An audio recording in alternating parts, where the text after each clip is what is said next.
ඇයි මැඩම් මාව මීට් වෙන්න ඕනේ කිව්වේ? ඔයා දන්නව ඇතිනේ කෙවින් පොලිසියෙන් අරස් කරලා තියෙන්නේ කියලා.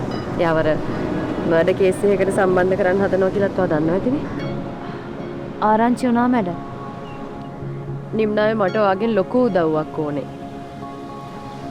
මොකද්ද මැඩම්? මේ වගේ මේ බොරු චෝදනාවකට කෙවින්ව පටලවන්න උමනාව තියෙන්නේ කාටද කියලාත් මං අමුතුවෙන් කියන්න ඕනේ නෑනේ ඔයාට. ඔව් මැඩම්.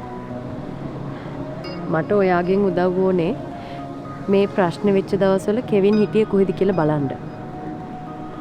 ඒ දවස්වල කිව්ව මැඩම්?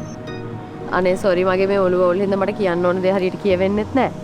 දැන් ඔය කෙවින් ඕකට පටලවන්න ඔෆිස් එකට ඇවිල්ලා එවිඩන්ස් තියලා ගියපු දවස් තියෙනවනේ. ඒ දවස්වල කෙවින් ඇත්තටම කොහෙද හිටියේ කියලා ඔයාට කියන්න පුළුවන් වෙයි. මොකද ඒ වෙනකොට ඔයා ඔෆිස් එකේ හිටියානේ. අපි try එකක් දීලා බලමු මැඩම්.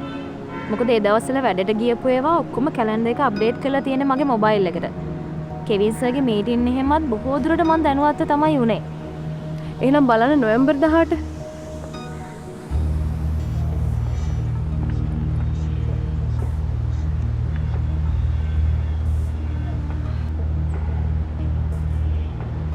මැඩම් නොවැම්බර් 18 කියන්නේ මගේ ලිව් ඩේට් එක.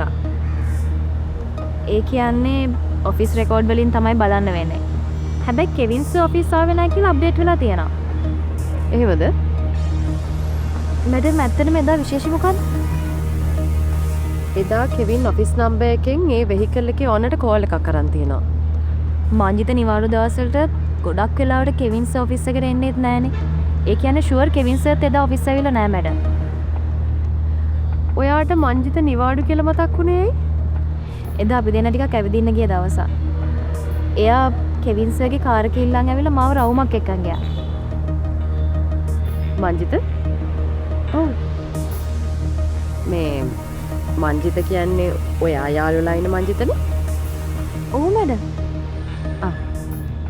ඒක තමයි. කොහෙද ගියේ? වැඩි ඈතකට නම් නෙවෙයි. පන්සලට ගියේ. බෝධියනාවල පඩුරක් දාලා ආවා පික්මන්ට. එතකොට මංජිත එදා දවසේ ෂුවර් එකටම ඔෆිස් එකේ හිටියේ නැහැ කියලා ඔයාලට කියන්න පුළුවන් නේ? මංජිත කොහොමද නිවාඩු මැඩම්? මං කියන්නේ මංජිත ගියපු නැති නිසා කෙවින් සර් බොහෝ දුරට යන්න නැතුව ඇති. නෑ ඔව් හරි හරි. ඒක තමයි මාත් කියන්නේ.